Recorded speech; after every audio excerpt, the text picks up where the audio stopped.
Delivering the opening keynote speech at this ACR Seeds of Change conference is Professor Katherine Gibson, internationally known for her research on rethinking economies as sites of ethical action. And Professor Gibson presented on the topic, and I quote, building gender equity from the bottom up in agricultural communities. Professor Katherine Gibson, great to be talking to you. And what a great opening address. You had us in the palm of your hand. Oh, thank you. You actually made some people cry. Really? Yeah. Oh, I didn't notice that. Well, no, I've been interviewing people really? and they were really, really moved. I think because I tried to use the voices of actual people we've worked with, and let them speak through the videos. We'll do it every time, yes, won't yes, it? Yes. You talk about the great acceleration, yes. And you say with this comes education for women, and this too then has an impact on fertility and population growth. How important is it to kind of take stock of that? Well, the great acceleration is usually a series of graphs that come together to illustrate, where we've come to in terms of climate change issues and the overdevelopment of the world's, economically, and its terrible impact on the environment. But part of that great acceleration of growth of GDP and advancement of food production and so on was also mass education, and particularly with the rise of a second wave feminism, more increasing access to education, particularly for women in the majority world. So, the great acceleration has its highs and lows, and unfortunately the lows are kind of overpowering the highs, but we really need to see the complexity here.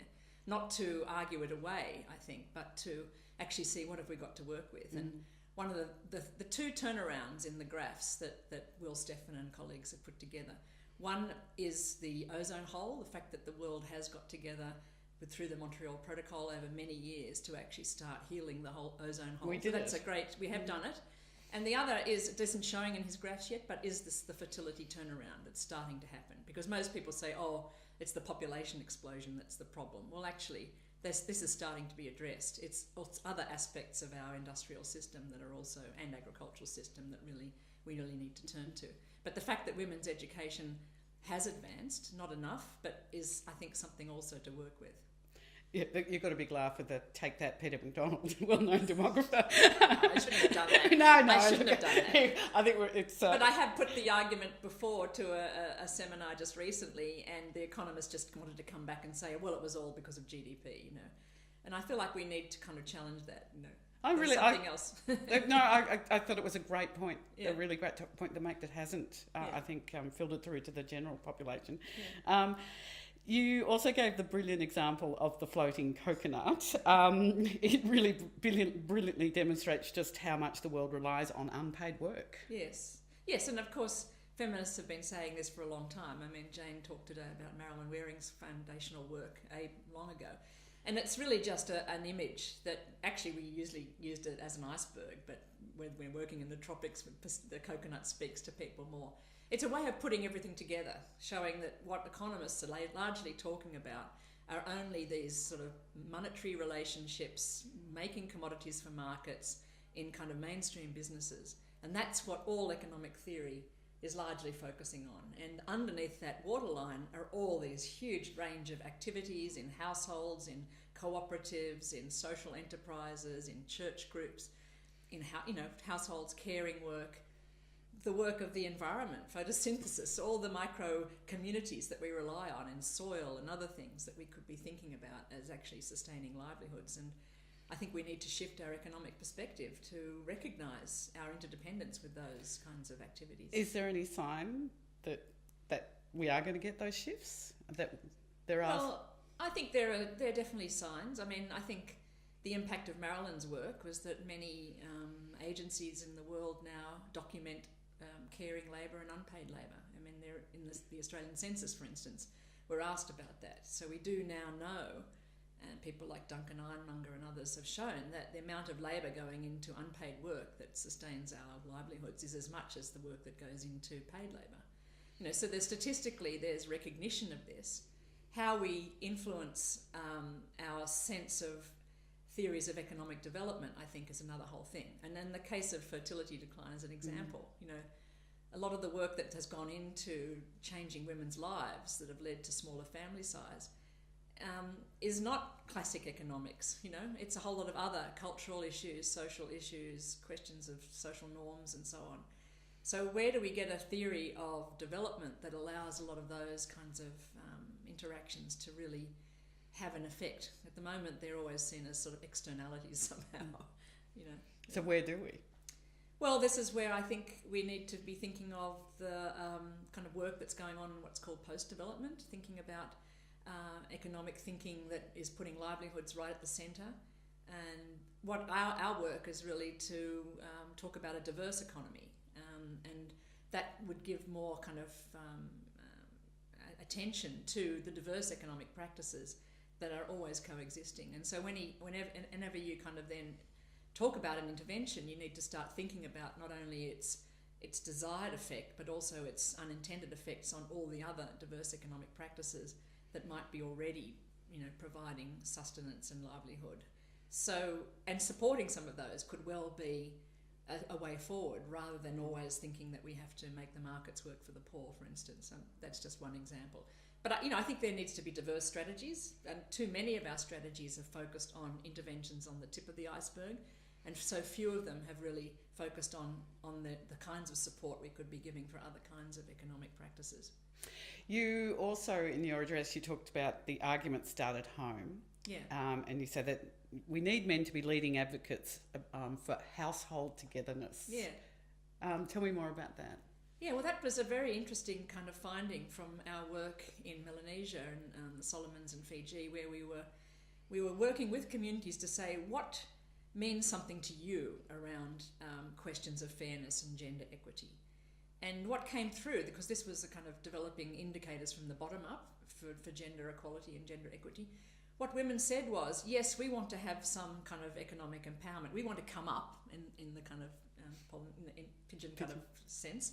But we also want to have a sense of peace and harmony in the household. And so we want to focus on household relationships where there's actually a sense of togetherness around sharing of income or sharing of unpaid labour work. And so the household togetherness is important. We can't just come up and assume that everything else is going to adjust, because that could actually be the trigger for more violence in the home, for instance. So that was a very key kind of measure. And sometimes the togetherness could be just things like the kind of interpersonal relationships that people have, feeling like they're being supported.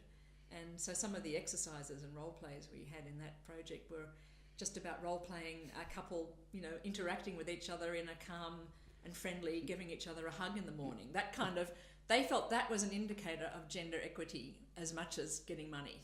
That the men and women could actually sit and talk and value each other in a kind of just a social and emotional way. And I think that's an easy indicator that you could ask communities to start monitoring, how many people feel like they're in households, whether those kinds of practices are put forward. Yeah. Of course, you bring it even, back to your own household. The divorce statistics sometimes start with the fact that the households haven't been together. So no, that's right. And I think it's a funny one for feminists, because it is, it's of course recognising that we are interdependent with men, and we can't just focus only on one element and one half of the equation. We need to focus on it, but we have to also think that there is, there's a community of interest here, and how do we work on that as well? Yeah, I believe there was a bit of pushback in the question about male champions and of change, and someone from the audience said, "We don't need to be rescued. What are these male champions?" What do you think about that? I don't recall that actually. Well, it was in one of the sessions yesterday, and the conversation was being welcomed. Like, it's great to have that expressed, but how crucial is it to have male champions, do you think? Well, it's not a term I use, male champions. What is the term you use? I don't know, because I mean, what we were doing in that project was just talking about men being part of the conversation and valuing, even understanding what gender equity might mean. But I mean, I guess where it did come in was we're talking about leadership roles in the community and how women need to be also able to do that. I guess in the terms of institutions, though, we do need champions to push forward that women have a right to be on boards or, in ACIR as agricultural economists as well as men and so on. But Yeah, I don't know. I'm not kind of. It's not a term that I use in my thinking. Yeah. You've worked in this area for a long time. This is, your life really. Have you seen significant change? In what dimension? I guess I think. I mean, I could talk about that at a number of different in a number of different contexts. I think in terms of the discipline of economics and the dominance of economic thinking, there has definitely been a groundswell of pressure by younger graduate students training in economics to ask for heterodox economics training, and they're not getting it. So there's a movement around the world, I think they called it autistic economics, like we need to actually think about the kind of economics training we're getting. It's been so dominated by a form of neoclassical kind of marginalist economics, neoliberal kind of economics, and we're not being skilled up to even think outside the box. And I think that's both within kind of right-wing economics, but even in left-wing economics, where the focus is still on the egregious nature of capitalism, and it's the big story of that, and critique, rather than generative thinking that is a bit more from the bottom up, from the diversity of life, to think about new economic theories, not just of identity of economies, but also of how they work and how they change.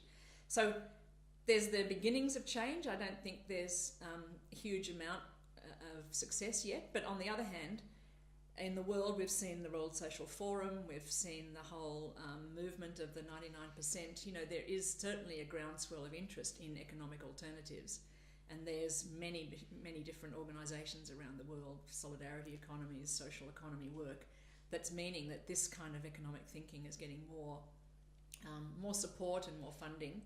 How that is influencing the agricultural world is another question. I think a lot of those movements are more urbanised and industrial, thinking about a post-industrial future. But I think the challenge for agriculture is to say, what kind of agriculture should we be promoting, and what's going to be the kind of thing that will allow us to repair this land that partly some of the advances of agriculture have actually exacerbated.